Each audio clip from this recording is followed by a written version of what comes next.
నుంచి వాక్యం చదువుకుందాం. హెబ్రీయులకు రాసిన పత్రిక 10వ అధ్యాయము 1వ వచనము.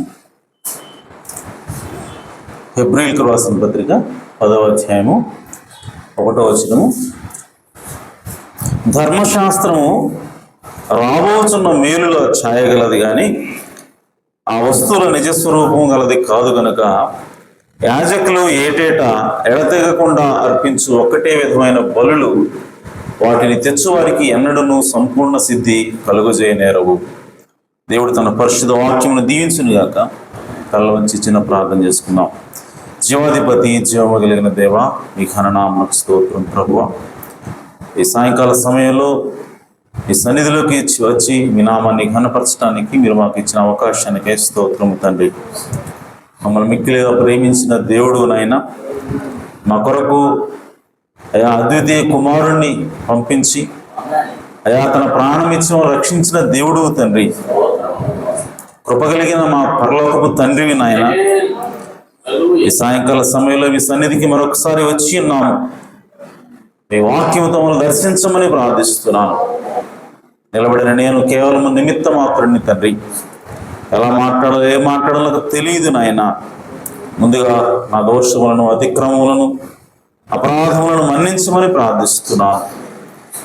ఈ సమయంలో మీరే రంగం మీదకు వచ్చి వాక్యమును విరిచి మాకు వడ్డించమని, మమ్మల్ని బలపరచమని, తృప్తిపరచమని మా ప్రభువును రక్షకుడునైనా యేసుక్రీస్తు నామములో ప్రార్థించాడు వేడుకుంటున్నాను పరమ తండ్రి.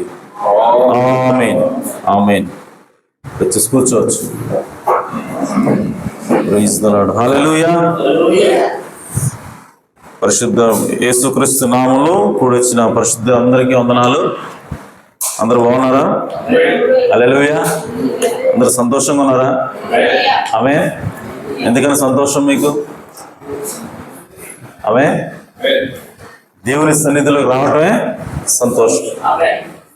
హల్లెలూయా. కాబట్టి హల్లెలూయా. Praise the Lord. Praise the Lord. హల్లెలూయా.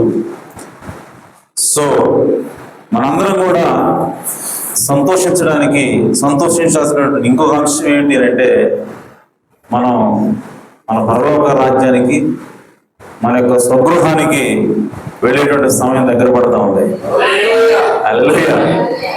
ఒక ఆయన అడిగాడంటే, ఏందా బాబు నువ్వు బెదిరిస్తున్నావు? వస్తాడంటున్నావు, వచ్చేస్తాడంటున్నావు. స్నేహితులు మాట్లాడేది ఆయన అప్పుడే వస్తే ఎట్లా అంటున్నాడంట. బ్రోతున్నాడు, ఎందుకు భయపడుతున్నావు? ఆయన రాకడ నిజంగా మనకి సంతోషాన్ని ఇవ్వాలి. ఆమె ఆయన రాకడ, ఆయన వస్తున్నాడంటే, తండ్రి వస్తున్నాడంటే కుమార్తెలు ఏం చేస్తారు? సంతోషపడతారు. నాన్న మా ఇంటికి వస్తున్నాడు, మా నాన్న దగ్గర వెళ్తున్నాం అని చెప్పి తెలియజేటువంటి ఆ విషయము మనల్ని ఇంకా ఎక్సైట్ చేయాలి యాక్చువల్గా. కానీ భయపడుతుందంటే ఖచ్చితంగా ఏదో తేడా ఉంది. కాబట్టి మనము ఇంటికి వెళుతున్నాం అన్నటువంటి విషయం మనల్ని నిజంగా సంతోషానికి గురి చేయాలి. ఆమేన్. సో ఇంటికి వెళుతున్నామని మనకు ఎలా తెలుస్తా ఉందంటే, ముందు సూచనలు మనకు కనపడతా ఉన్నాయి. ఎక్కడ చూసినా యుద్ధాలు జరుగుతున్నాయి. మరి ముఖ్యంగా ఇశ్రాయేల్ దేశం ఎల్లప్పుడూ కూడా యుద్ధాలతో వణుకుతా ఉంది, అట్టుడుగుతా ఉంది. చుట్టుపక్కల దేశాలతోటి మరి యుద్ధం చేస్తూ ఉంది. మరి ఇరాన్తో యుద్ధం చేస్తూ ఉంది. మొన్న వార్త చూశాను. అందులో ఒక బ్రదర్, అంటే ఆయన ఇశ్రాయేల్ దేశంలో ఉంటాడు. అక్కడ జరిగేటువంటి విషయాలన్నీ కూడా ఎప్పటికప్పుడు యూట్యూబ్లో షేర్ చేస్తూ ఉంటాడు. సో ఆ వీడియో నేను విన్నప్పుడు ఆయన చెప్తున్నాడు ఒక మంచి విషయం, తెలియని విషయం చెప్పాడు. ఏంటంటే, ఎవరైతే నిజమైనటువంటి ముస్లిం సహోదరులు ఉన్నారు, నిజమైనటువంటి ముస్లిం సహోదరులు, కన్వర్టెడ్ ముస్లిమ్స్ కాదంట. నాకు అప్పుడే తెలిసింది ఆ విషయం. సో నిజమైనటువంటి ముస్లిం సహోదరులు అంటే నిజమైనటువంటి ఇష్మాయేలు సంతానం ఉన్నది. అలాగే ఇష్మాయేలు సంతానంలోకి కన్వర్టెడ్ ఉన్నారు. సో ఇప్పుడు ఇశ్రాయేల్ దేశంతో యుద్ధం చేస్తున్నది ఎవరు అని అంటే ఇరాన్ దేశం. మనకందరూ తెలిసి ఇరాన్ అనేది ఒక ముస్లిం కంట్రీ. కానీ ఆ బ్రదర్ ఏమంటాడంటే, ఇరాన్ దేశం అంతా కూడా కన్వర్టెడ్ ముస్లిమ్స్ అంట. అసలైనటువంటి ముస్లిమ్స్ కాదు వాళ్ళు, కన్వర్టెడ్ ముస్లిమ్స్. మరి నిజమైనటువంటి ఇష్మాయేల్ సంతానం ఎవరు అని అంటే అరబ్ దేశాలంట. సౌదీ అరేబియా, కువైట్, ఖతారు ఇవన్నీ కూడా మరి నిజమైనటువంటి ఇష్మాయేల్ సంతానం అనగా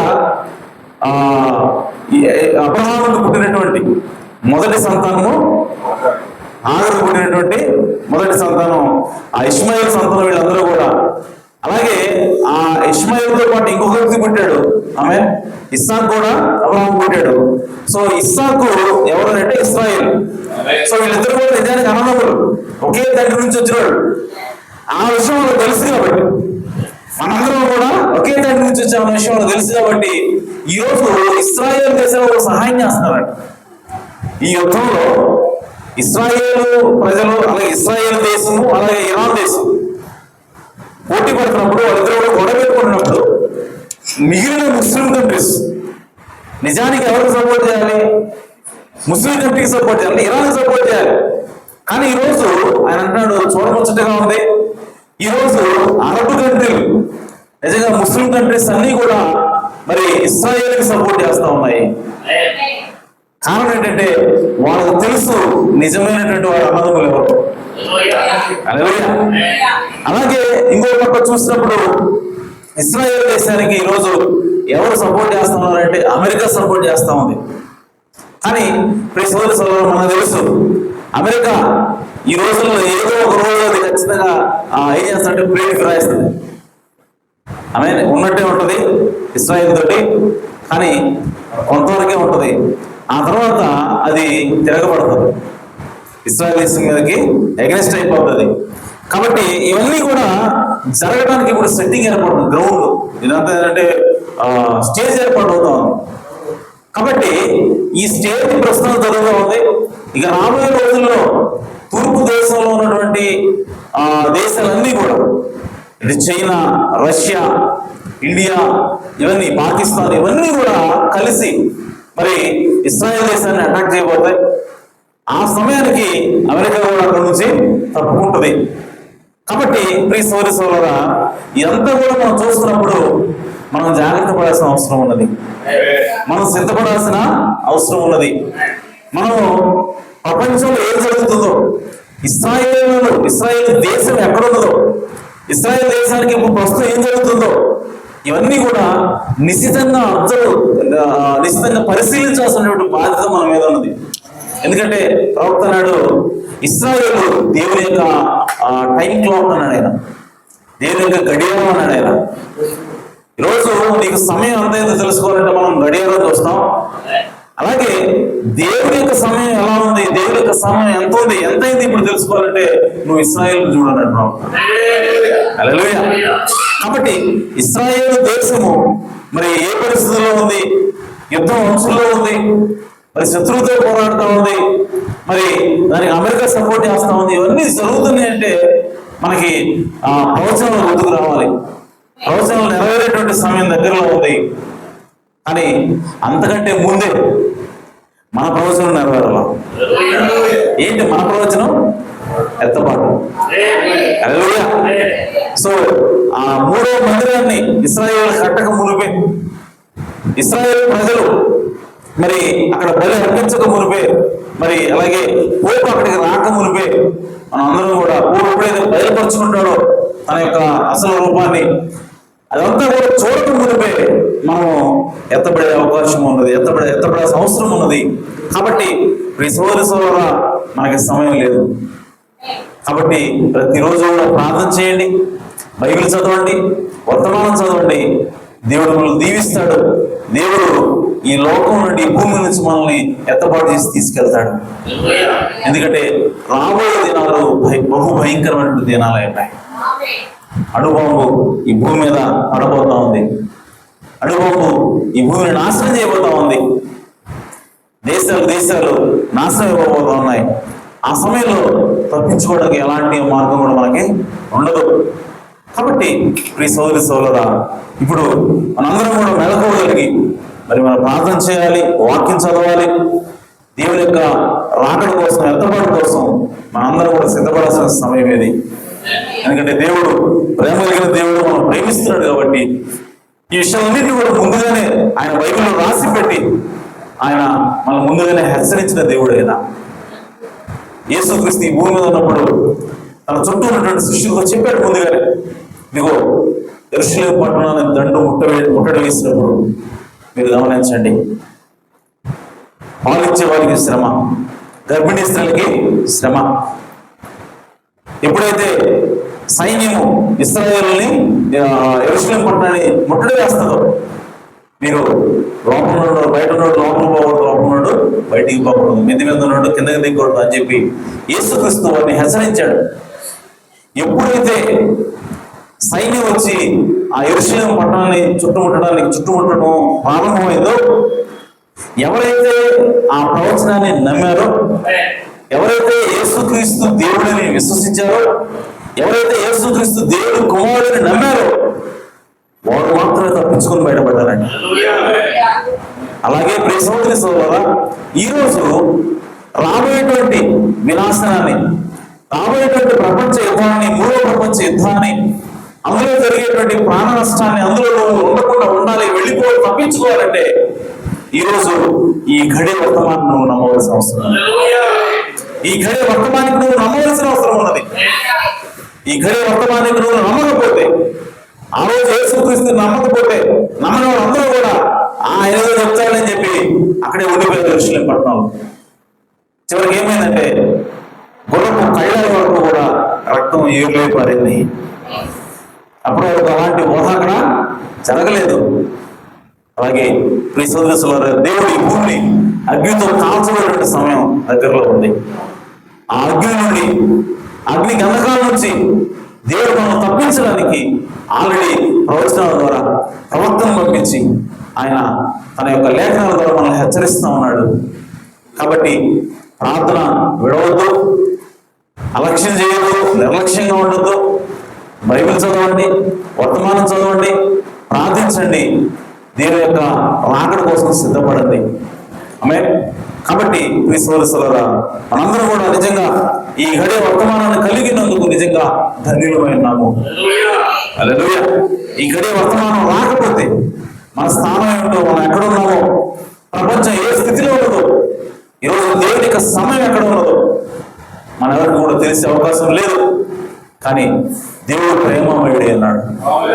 దేవుడు నిన్ను ప్రేమించాడు కాబట్టి ఈ ఘడి వర్తమానం దేవుడు పంపించాడు. ఈరోజు అనేక మంది ఈ ఘడి వర్తమానాన్ని లైట్ తీసుకుంటున్నారు, తేలిగ్గా తీసుకుంటున్నారు. కానీ ఒకరోజు బాధపడతారు.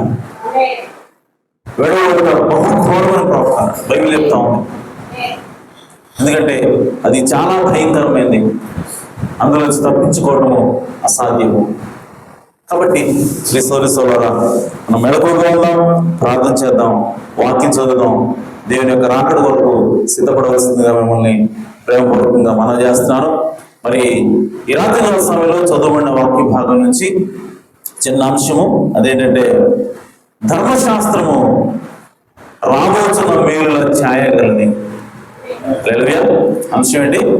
ధర్మశాస్త్రము రాబోతున్న మేలుల ఛాయగలని.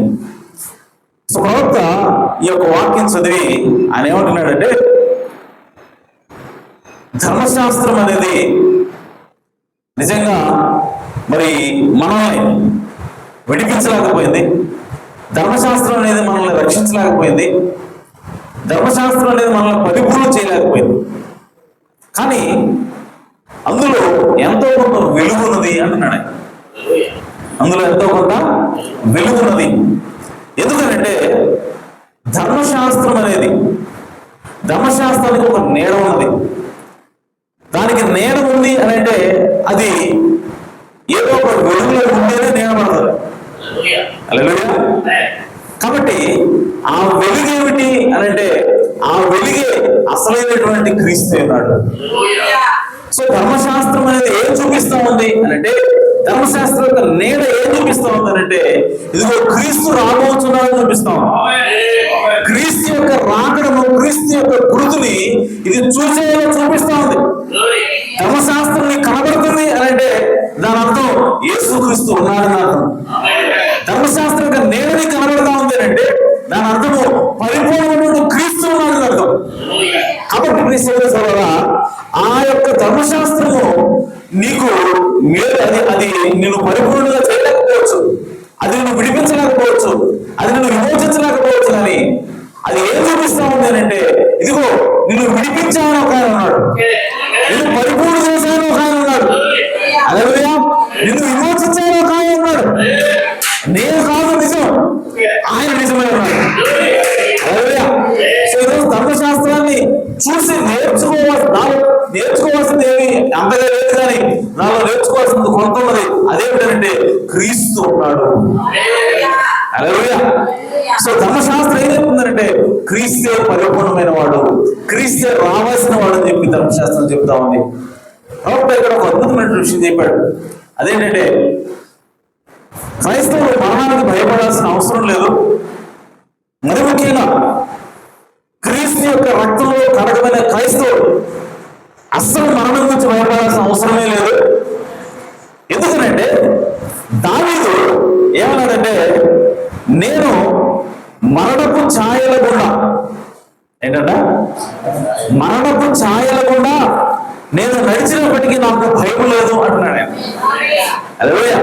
ప్రవక్త అంటాడు, ఈ వాక్యాన్ని చాలా మంది తప్పుగా కోట్ చేస్తున్నారు, తప్పుగా దాన్ని వివరిస్తున్నారు. అంటే ఎలా వివరిస్తున్నారు వాళ్ళు అంటే, మరణము చీకటిగా ఉన్నది, మరణములో చీకటి ఉంది, సో చీకటి లోయల్లో నేను సంచరించిన మరణము అనేవి చేయలేదు అన్నట్టుగా మాట్లాడుతున్నారు. బైబిల్ ఏం రాయలేదంటే మరణపు ఛాయలు, ఎక్కడో అది కీర్తన గ్రంథము చదువు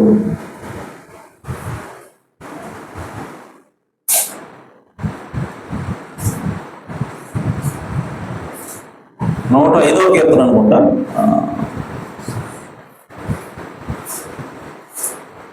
సారీ,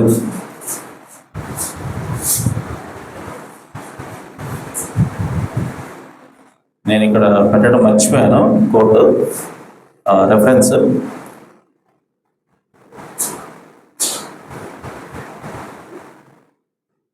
సరే, సో మీకు అది గుర్తుంది కదా, మరణపు ఛాయలలో నేను నడిచినప్పటికీ నేను భయపడను అంటున్నాడు. అయితే చూడండి, మరణపు ఛాయలో నడిచినా కానీ ఈయన భయపడను ఎందుకు అంటున్నాడు? దావీదుకి ఎందుకు భయం రావట్లేదు అనంటే, దావీదుకి ఒక విషయం తెలుసు, దావీదుకి ఒక విషయం అర్థమైందంట.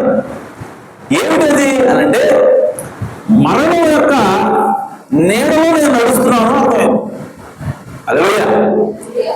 సో మరణానికి ఒక నీడుంది, మరణానికి ఏముంది? నీడుంది. ఇప్పుడు నేను ఎక్కడ నడుస్తున్నానంటే ఆ నీడలో నడుస్తా ఉన్నా. అయితే దావీదు అన్నాడు, నేను మరణపు నీడలో నడిచినా కానీ నేను దానికి భయపడను.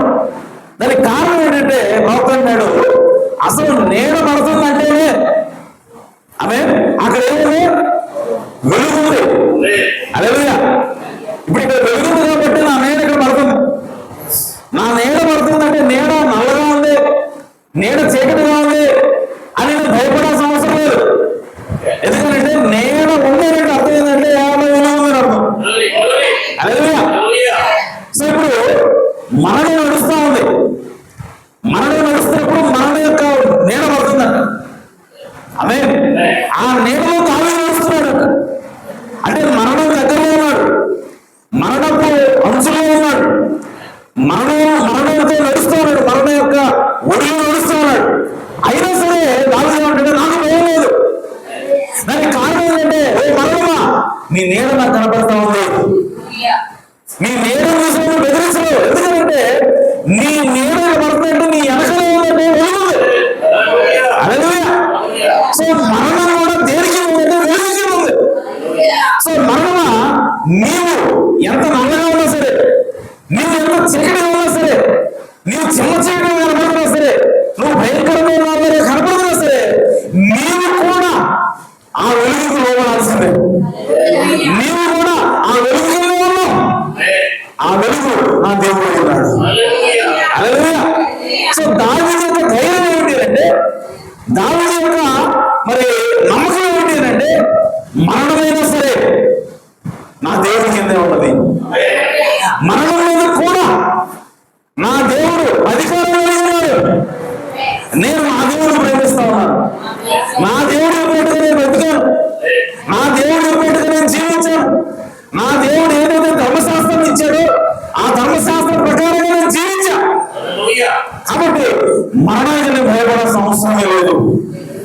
హల్లెలూయా. ప్రవక్త అంటాడు, గొర్రెల రక్తము, ఎడ్ల రక్తము మన పాపాన్ని తీసివేయలేకపోయింది.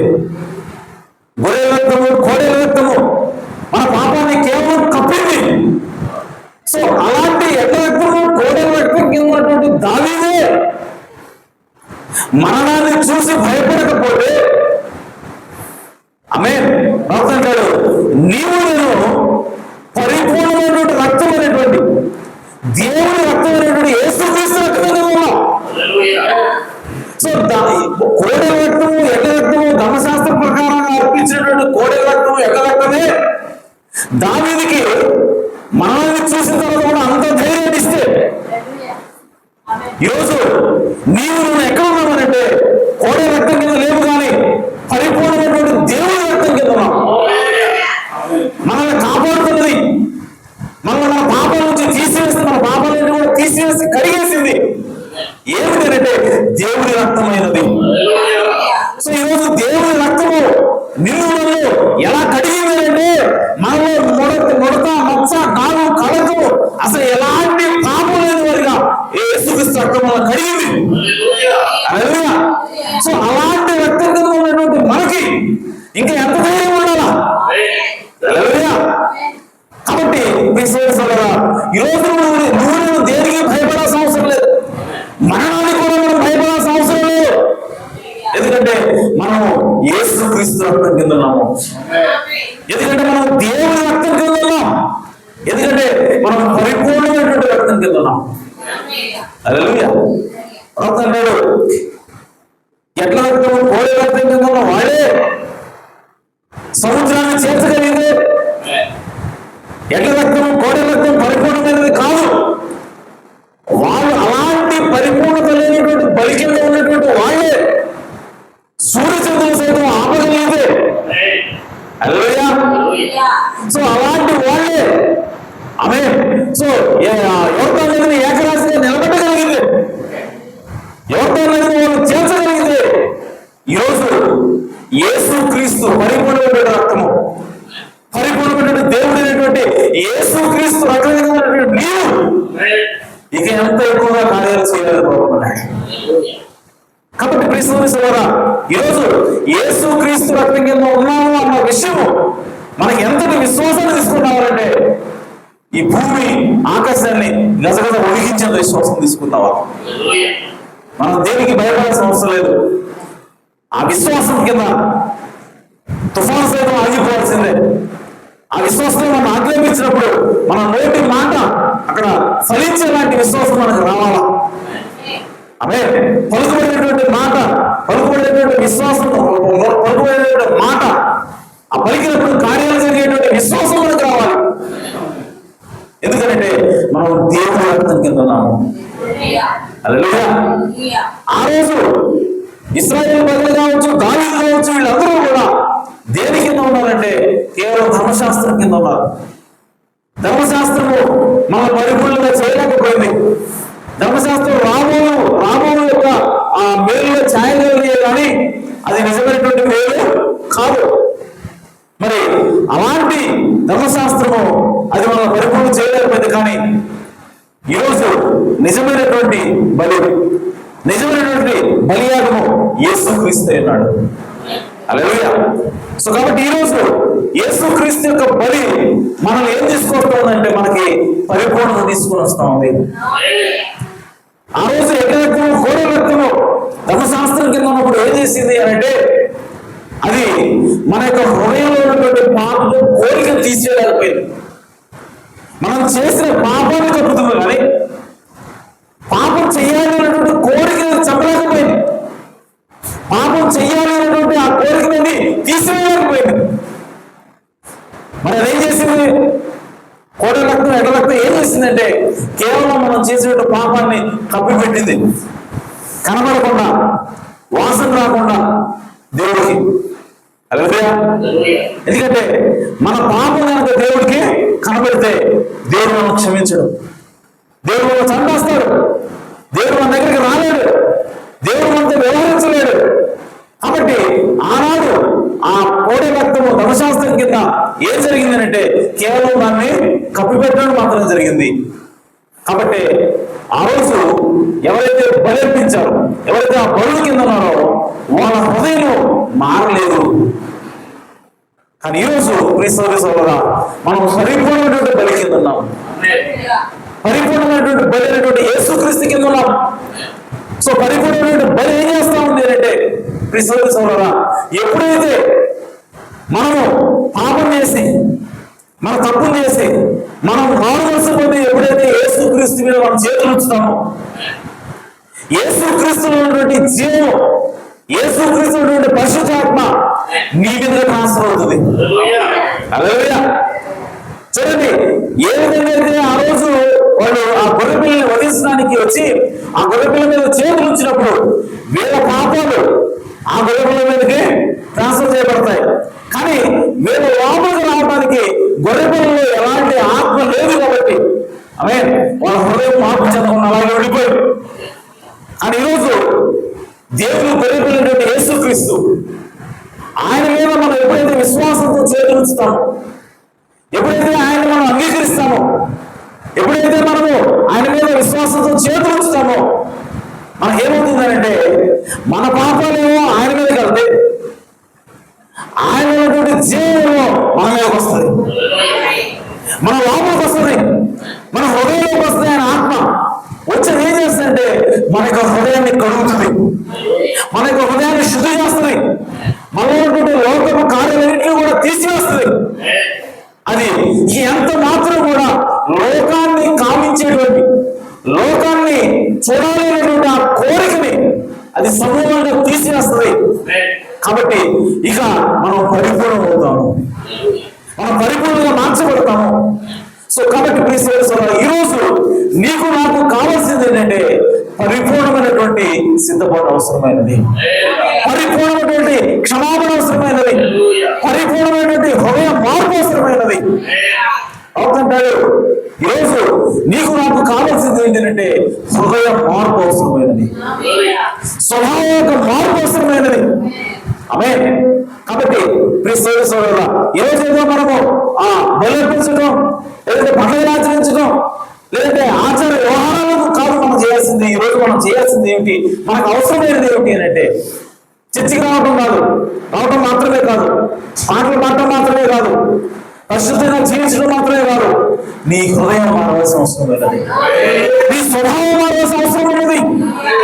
ఈరోజు నువ్వు ఎంత భక్తి చేసినా సరే, నువ్వు ఎంత పాటలు పడినా సరే, నువ్వు ఎంత త్యాగం చేసినా సరే, నీ యొక్క హృదయం మారకపోతే, నీ యొక్క జీవితం మారకపోతే, నీ యొక్క స్వభావం మారకపోతే నువ్వు ఎంత మాత్రం పరలోకం వెళ్ళలేవు. ఎందుకనంటే ఒకప్పుడు సరిపోయింది, ఒకప్పుడు నువ్వు చర్చికి వెళ్తే చాలు, నువ్వు పాటలు పెడితే చాలు, లోకం నుంచి యేసులోకి తిరిగితే చాలు. కానీ ఈరోజు ఈ కడే వర్తమానం నీకు దేవుడు ఇచ్చాడు.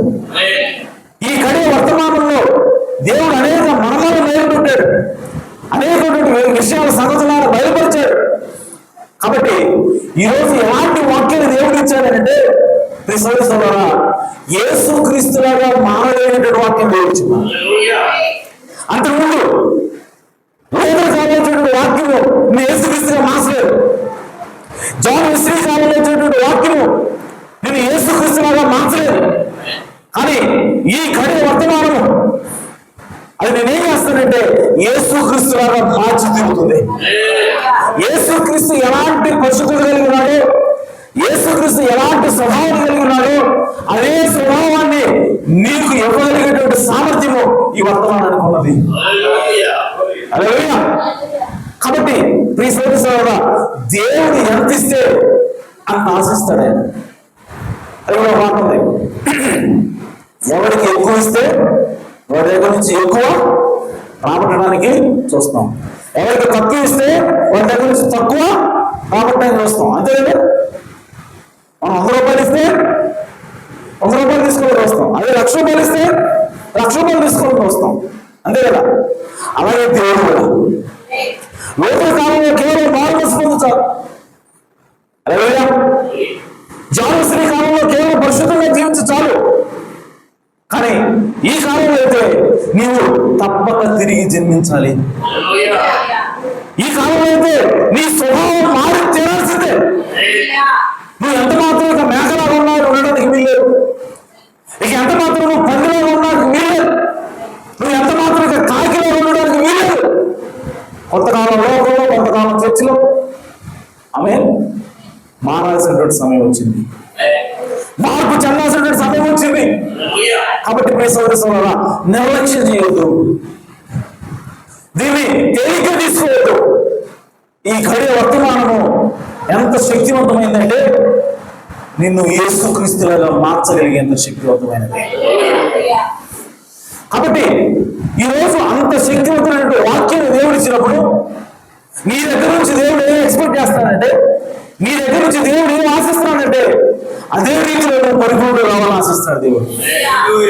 ఆయన ఓడలేదా ఈ వాక్యాన్ని, ఇంత శక్తి కలిగినటువంటి వాక్యాన్ని, ఇంత మర్మాలతో కూడినటువంటి వాక్యాన్ని 7 ముద్రలు ముద్ర వేసి రహస్యంగా ఉంచి దేవుడు 2000 సంవత్సరాలుగా వాటిని ఆ విధంగానే కాపాడుతూ వస్తూ ఉన్నాడు.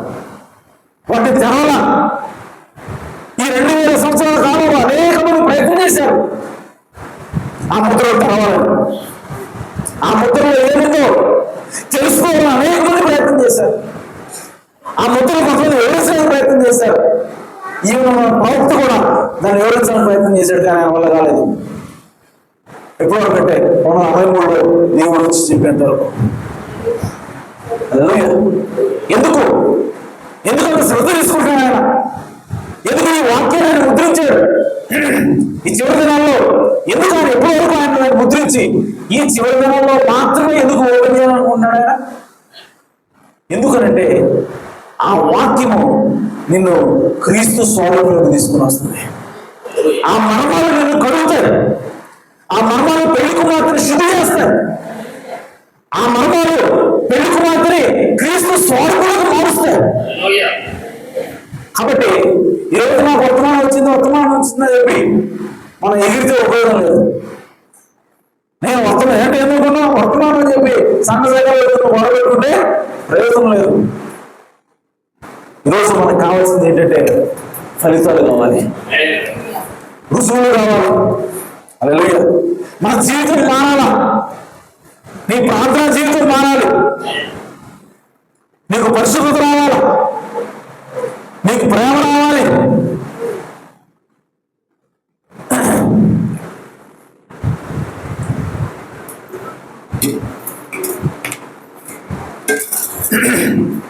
వర్తమానం అంటున్నారు. నిన్ను ఎవరైనా ఒక మాట అంటే వచ్చుకోలేదు. అది మారాలి. వర్తమానం అంటున్నాం. ఈ శత్రువుని సైతం ప్రేమించలే స్థితిలో మనం ఉంటున్నాం. అది మారాలి. మన స్వభావం మారాలి, మన యొక్క హృదయం మారాలి. ఎందుకంటే దేవుడు దాన్ని డిమాండ్ చేస్తా ఉన్నాడు. ఈరోజు నీకు వాక్యం ఇచ్చా, ఈరోజు నీకు వర్తమానం ఇచ్చాను. ఆ వర్తమానం చదువు, ఆ వర్తమానం ధ్యానించు. ఆ వర్తమానంలాగా నువ్వు మారాలి. యోహాను అన్నాడు, యోహాను తీసుకో, పుస్తకాన్ని తీసుకో. తెరిచిన పుస్తకాన్ని చేతపట్టుకుని దూత నిలబడి ఉంది. యోహాను ఒక స్వరం చెప్తాం, నువ్వు వెళ్ళి ఆ పుస్తకాన్ని తీసుకొని తిను అన్నప్పుడు ఆయన వెళ్ళినప్పుడు ఆ దూత ఏమన్నా తెలుసా? చేతిలో పట్టుకోదు కదా, వెప్పబడిన పుస్తకం, వెప్పబడిన గ్రంథం. నీకు చూపి సరిగా లేదు. వెప్పబడిన గ్రంథం.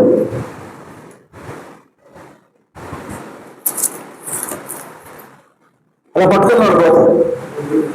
యోహాను వచ్చాడు. వచ్చినప్పుడు దూత, యోహాను వచ్చావా, ఇదిగో తీసుకు అలా ఏమన్నా తెలుసా? వచ్చి తీసుకు.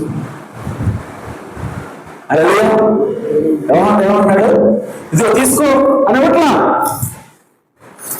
ఆయన ఇక్కడే పెట్టి గ్రంథాన్ని వచ్చి తీసుకో. హల్లెలూయా. అంటే ఈ తెరవబడిన పుస్తకం ఈ గడియ వర్తమానమైనది. హల్లెలూయా. ఈ గడియ వర్తమానాన్ని స్వీకరించడానికి, ఈరోజు ఆ గడియ వర్తమానాలను నమ్మడానికి, ఆ గడియ వర్తమానాలను జీవించుకోవడానికి, ఆ గడియ వర్తమానాలను నువ్వు మారడానికి నువ్వు ఎదగాల్సిన అవసరం ఉన్నది. హల్లెలూయా. అది దేవుడు తీసుకొచ్చి నీ నోట్లో కుక్కడు అడుగుతున్నా, నీకు జీవం నీ లోపల పంపించి మెత్తగా పొడి చేసి నీ గొంతులో నీళ్లు వేయాలి. అర్థమవుతుందా? నువ్వు రావాలి అక్కడికి, ఆ వాక్యాన్ని స్వీకరించేటువంటి స్థితికి నువ్వు రావాలా. దూత చేతుల నుంచి వాక్యం తీసుకునే స్థితికి నువ్వు ఎదగాల. హల్లెలూయా. అప్పుడు మాత్రం నువ్వు ఆ పుస్తకాన్ని తీసుకోగలుగుతావు, అప్పుడు మాత్రం ఆ పుస్తకాన్ని నువ్వు నవ్వగలుగుతావు, అప్పుడు మాత్రం ఆ పుస్తకాన్ని నువ్వు లోపలికి మేదగలుగుతావు. అప్పుడు నీకు జీవనం అయిపోయి ఆ పుస్తకం నీలో కలిసిపోతుంది, నీ రక్తంలో కలిసిపోతుంది. అప్పుడు ఆ పుస్తకం ఎక్కడ ఉందంటే నీలో ఉన్నది. ఇప్పుడు ఆ పుస్తకం ఏమైందంటే నీలో భాగమైనది. హల్లెలూయా. కాబట్టి ఈరోజు యోహాను వధువుకు సాదృశ్యంగా ఉన్నారు. ఈరోజు యోహాను ఎవరైతే వధువు ఉన్నాడు, ఆ రోజు యోహాను ఆ గ్రంథాన్ని తీసుకొని తిన్నట్టుగానే ఈరోజు ఈ వధువు కూడా ఈ గ్రంథాన్ని తినాల్సిన అవసరం ఉన్నది. ఆ రోజు ఆ యోహాను గ్రంథాన్ని మగిలి మింగి జైలు చేసుకుని దానిలో ఆ గ్రంథం బాగలేనట్టుగా ఈరోజు దేవుడు ఏం ఎక్స్పెక్ట్ చేస్తున్నాడు, దేవుడు ఏం కోరుకుంటున్నాడు, ఈ గడియ వర్తమానికి ఈ గడియ వధువులో ఏం జరగాలని కోరుకుంటున్నాడంటే, నేను నీకు ముద్రలు తెరిచా, నేను నీకు వాక్యాన్ని ఇచ్చా, ఈరోజు నువ్వు ఏమంటే ఆ వాక్యాన్ని తినాలి, ఆ వాక్యాలను నువ్వు మారాల్సిన అవసరం ఉన్నది. హల్లెలూయా. కాబట్టి విశ్వాసాల మనం ఎక్కడున్నా ఒకసారి ఆలోచన చేయండి, మనం ఏ స్థితిలో ఒకసారి ఆలోచన చేయండి. మనం కేవలం వచ్చి ఆ చర్చిలోకి వస్తున్నాం కదా చాలే, వాక్యం వింటున్నాం కదా చాలే, దశమాలు కడుతున్నాం కదా చాలే అని దాంతో ఆగిపోతున్నావా? నీ స్వభావం మార్పుల కోసం నువ్వు ప్రయత్నం చేయట్లేదా? పరిశుద్ధాత్మ మార్పు కోసం నువ్వు ప్రయత్నం చేయట్లేదా? నువ్వు వర్తమానం చదవడానికి ఇష్టపడట్లేదా? బైబిల్ చదవడానికి నీకు ఆసక్తి లేదా? ప్రార్థన చేయడానికి నీకు ఆసక్తి లేదా? అయితే నువ్వు చాలా దూరంలో ఉన్నావు. ఈరోజు వాక్యం వినడానికి సంఘానికి రావడమే కష్టంగా ఉందా?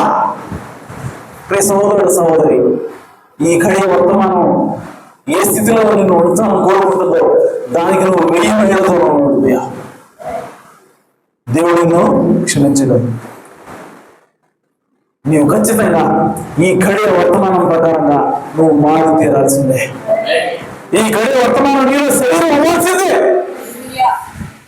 కాబట్టి తెలియక తీసుకుంది సహోదరి సహోదరుడు, ఈ వర్తమానాన్ని పంపించిందే ఆ వర్తమానంగా నువ్వు మారాలని.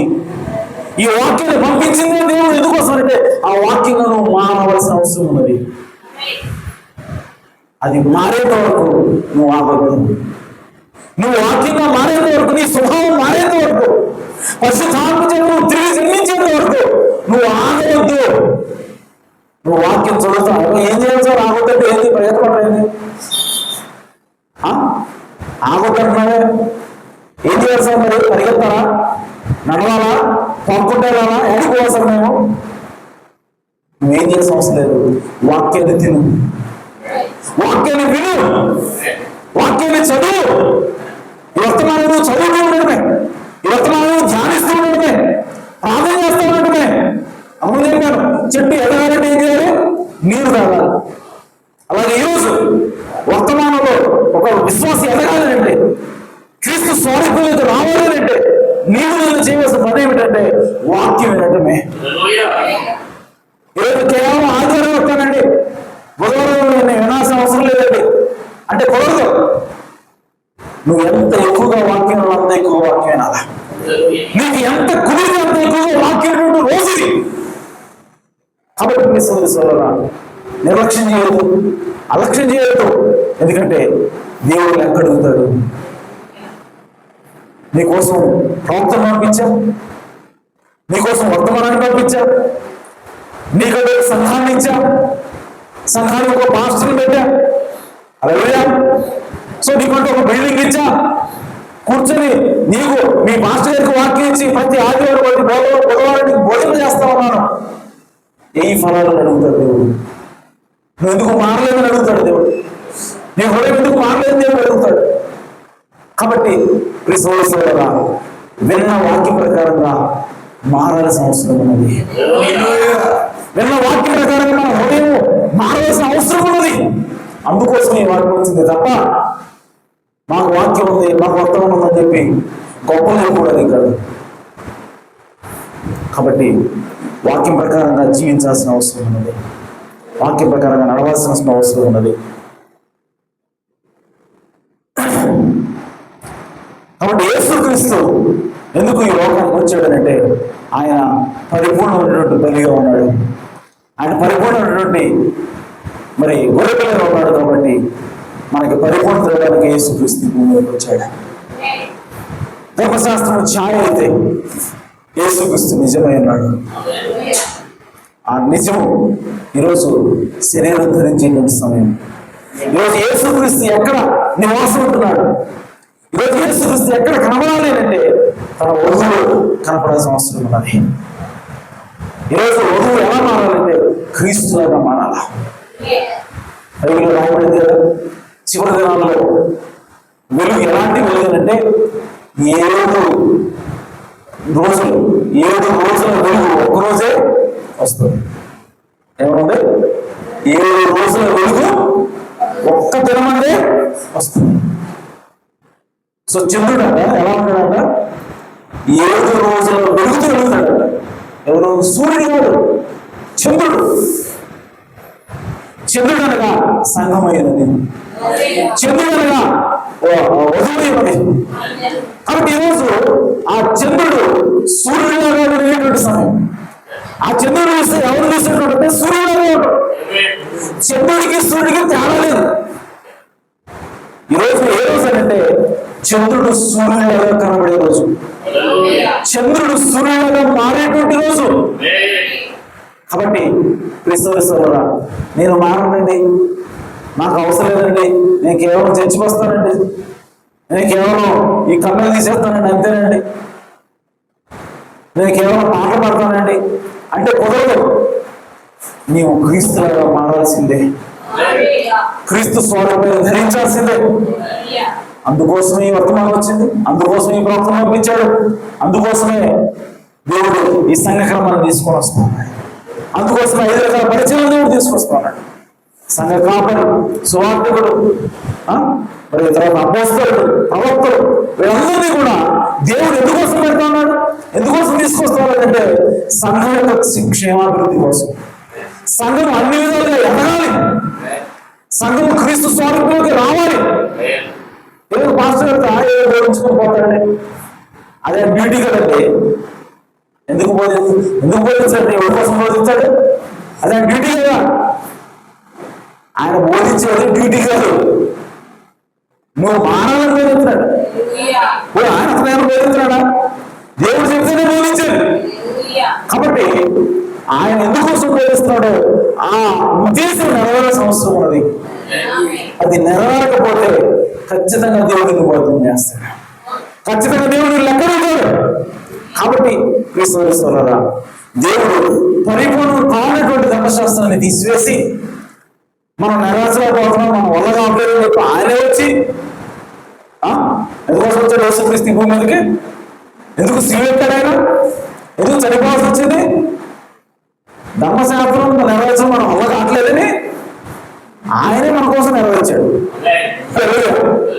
ధర్మశాస్త్రాన్ని నెరవేర్చడం మన వల్ల కావట్లేదని ఆయనే నెరవేర్చి ఇప్పుడు ఆయనే ఆత్మలాగా మన హృదయంలోకి వచ్చి ఆయనే మనలోనే మనం నెరవేరుస్తున్నాడు.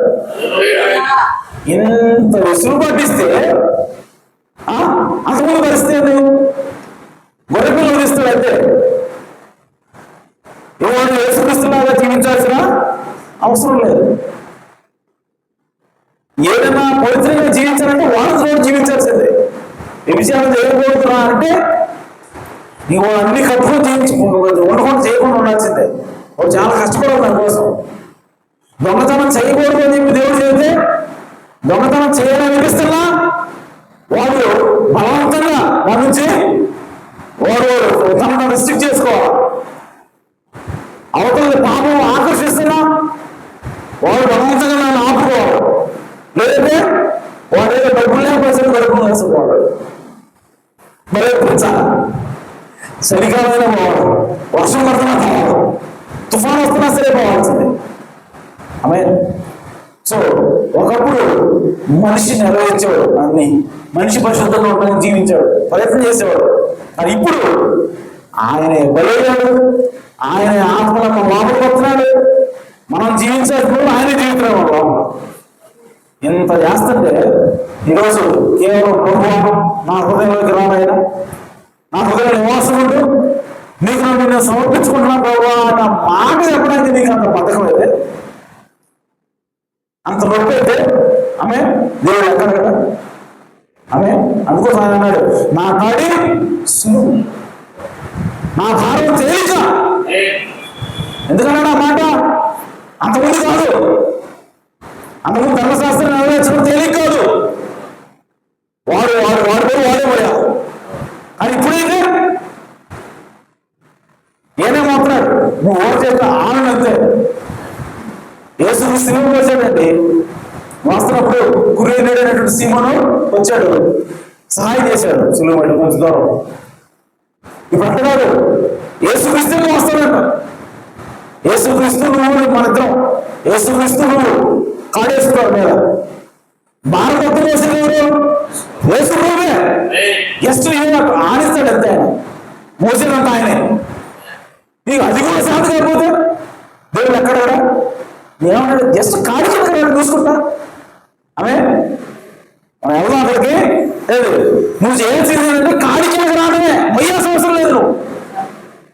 నువ్వు కాడి కిందకి రాసాలంటే నేను అట్టకపోతా నేను అంటున్నాడు ఆయన. అందుకే అంటున్నాడు నా నా నా కాడి సులువు. కాబట్టి క్రీస్తువారా, ఈరోజు పరిశుద్ధాత్మను నువ్వు ఆహ్వానించకపోతే, నీవు పరిశుద్ధాత్మ చేత తిరిగి చెల్లించకపోతే, నీ హృదయంలో యేసుక్రీస్తు యొక్క ఆత్మకు నువ్వు స్థానం ఇవ్వకపోతే దేవుడు ఖచ్చితంగా ఎక్కడుగుతాడు. నువ్వు తిరిగి చెల్లించకపోతే దేవుడు ఖచ్చితంగా ఎక్కడుగుతాడు, నేను మాత్రమే చేస్తాడు. అదేమన్నాడంటే ఏమడిగానో నేనే వస్తాను అనగా, నేనే చేస్తాను అంతా నువ్వు ఆహ్వానించడానికి ఏమైందా నీకు? జస్ట్ మోకాళ్ళ ప్రభావం రా అంటే వచ్చేవాడు కదా, ఆ మాట కూడా చెప్పబోయాడు అని దేవుడు ఖచ్చితంగా మనల్ని అడుగుతాడు. ఈరోజు నువ్వు తిరిగి చెల్లించాలి, నువ్వు చేసింది ఏమీ లేదు. నువ్వు జస్ట్ ప్రభావం నా హృదయానికి రా, నా వల్ల రావట్లేదు జీవించడం, పరిశుద్ధంగా జీవించడం వల్ల రావట్లేదు, కాబట్టి నువ్వు నా కొద్ది జీవించు, నన్ను నీకు పూర్తిగా సమర్పించుకుంటున్నా. నువ్వు ఎట్లా జీవితాలు తింటా, నేను నీ చిత్తమే నా చిత్తం, నీ ఇష్టమే నా ఇష్టం. ఆమె నువ్వు ఎట్ట జీవితం తింటాను అని చెప్పి నువ్వు లోపెడితే చాలు, మిగతా ఆయన చూసుకుంటాడు. నువ్వు అది కూడా చేయలేకపోతే ప్రిసోరా నువ్వు చాలా నష్టపోతావు. కాబట్టి మనం తప్పకుండా తిరిగి జన్మించాల్సిన అవసరం ఉన్నది. ఇక్కడే వర్తమానం వచ్చిందే నువ్వు పరిపూర్ణ చేయడానికి, క్రీస్తు స్వరూపం నువ్వు తెలియపడడానికి వచ్చింది. కాబట్టి మనం ఖచ్చితంగా ఈ వాక్యాన్ని అంగీకరించాలి, వాక్యం ప్రకారంగా జీవించాలి, యేసుక్రీస్తు ఆత్మను ఆహ్వానించాలా. అప్పుడు ఆయన వచ్చి మన లోపల జీవిస్తాడు, మనం పరిపూర్ణంగా చేస్తాడు, మనం ఎత్తబాటులో తీసుకెళ్తాడు ఆయన. దేవుడు మాటలు దీవించినాక, దేవుడు సమృద్ధిగా ఆశ్రయించినాక. హల్లెలూయా.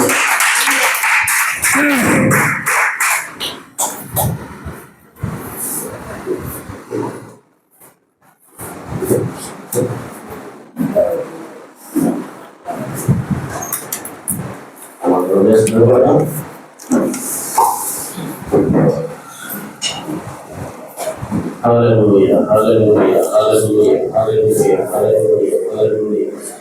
Stotram, stotram, stotram, stotram. Abang, dosa meneruskan abang itu mau makan dia punya stotram. Kalau sastra menjadi kalau orang dari cari makan abang stotram mengenai stotram. Kalau sastra mengenai పోతండి మనిషిని రక్షించలేదని మాట్లాడే ప్రభావం, మనిషి యొక్క స్వభావాన్ని మార్చలేదని మాట్లాడే ప్రభావం, అవునయ్యా, ఆ మనిషిలో ఉన్న పాపాన్ని తీసివేయలేదని మాట్లాడే ప్రభావం. అవును నాయనా. పోతండి మంచి జీవితాన్ని మార్చలేకపోయినా ధర్మశాస్త్రంలో కొంత ఎలుగును మాట్లాడావు ప్రభు. అవును ప్రభు. ఆ ఎలుగు ఏమి చూపిస్తుందంటే రాబోతున్న క్రీస్తు గురించి మాట్లాడుతున్నది. నీ కొరకు నా కొరకు ప్రాణం పెట్టి ఆత్మని మోచించగల ఆ రక్షణ చూపిస్తూ ఉందని మాట్లాడావు ప్రభు.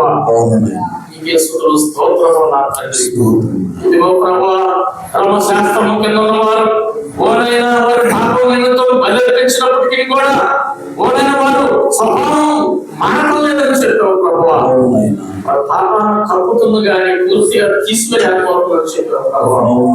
ఇదిగో తండ్రి, ఓనైనా మనుషుడు ఓనైనా ఆ యొక్క ధర్మశాస్త్రాన్ని నెరవేర్చలేదని ఎరిగి ఉండి నీవే నా ప్రభు మనిషి కుమారుడుగా భూమి మీదకి వచ్చిన తండ్రి, నీ రక్తాన్ని సిందించి ప్రభు ఆ ధర్మశాస్త్రాన్ని పరిపూర్ణంగా నెరవేర్చలేము ప్రభు.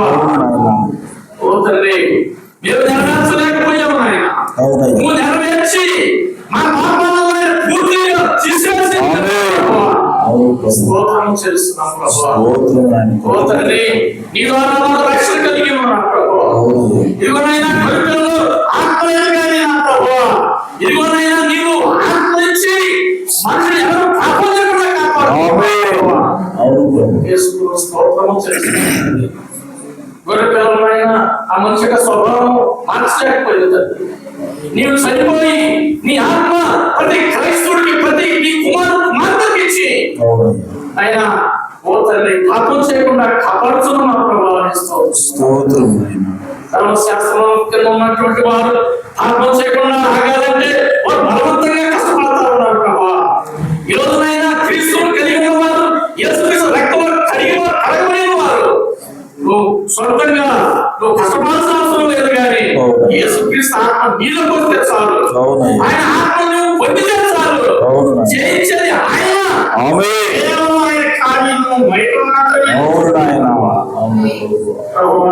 ఆ కార్యభారాన్ని మోసే దేవుడు నువ్వేను.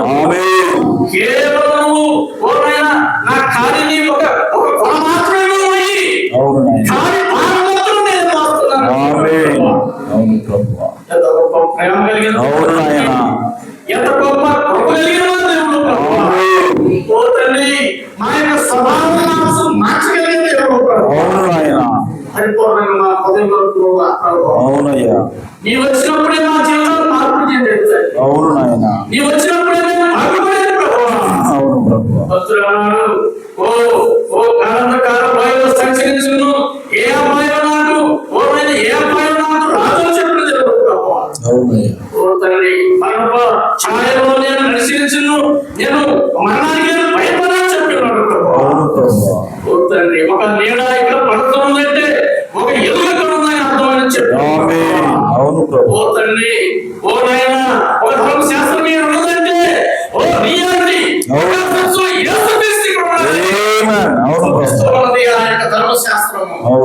దేవా, ఓ మా నీతి సూర్యుడా, ప్రకాశిస్తున్న మా గొప్ప దేవా, మా జీవితంలో మార్పు తెచ్చేతండి. ఓ తండ్రి, పరిశుద్ధాత్మ బాప్తిస్మం పొందకుండా యేసు క్రీస్తు వలె నీవు జీవించకుండా, యేసు క్రీస్తు వాక్యమైన నువ్వు వాక్యంగా కాకుండా ఎత్తబడమని చెప్పావు ప్రభువా. ఈ గడి వర్తమానం నుంచి ఎందుకంటే యేసు క్రీస్తు వలె నేను మార్చడానికి వచ్చిందని చెప్పావు.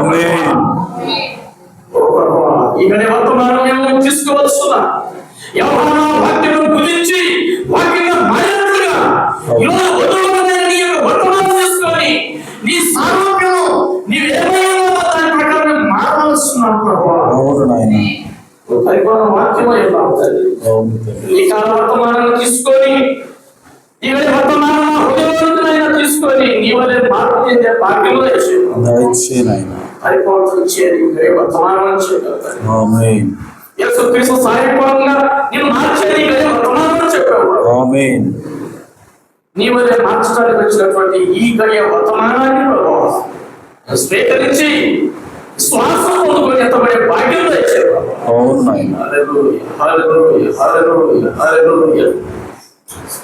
నీవు చేసిన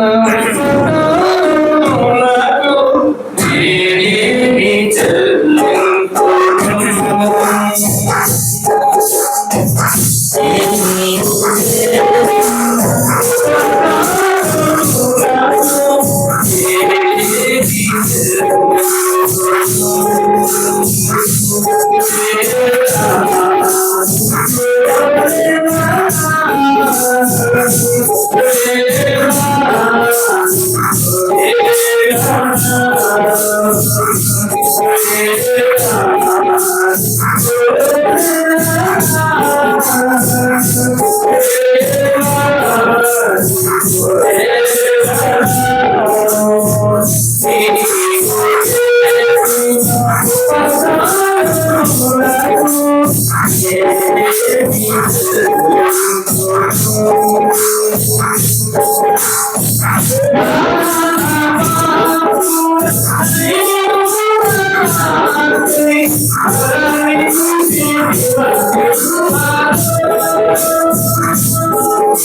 జీవము కలిగిన తండ్రి స్తోత్రం. ప్రభువా, నిజముగా ధర్మశాస్త్రము రాబోచున్న మేలుల యొక్క ఛాయ కలిగి నిజ స్వరూపము క్రీస్తునందుందని మాతో మాట్లాడావు. అయ్యా, మా హృదయాలకు మీరు రండి, మా హృదయాల్లో మీరు నివాసం ఉండండి. క్రీస్తులే మేము మారుటకు సహాయం చేయండి. మా హృదయాలను మార్చండి, మా స్వభావాలను మార్చండి ప్రభువా. అయ్యా, క్రీస్తులే నాయన మేము జీవించడానికి సహాయం చేయండి. క్రీస్తులే ప్రేమించడానికి, క్రీస్తులే మాట్లాడడానికి, క్రీస్తులే నడవడానికి, క్రీస్తులే ఆలోచించడానికి మాకు సహాయం చేయండి ప్రభువా.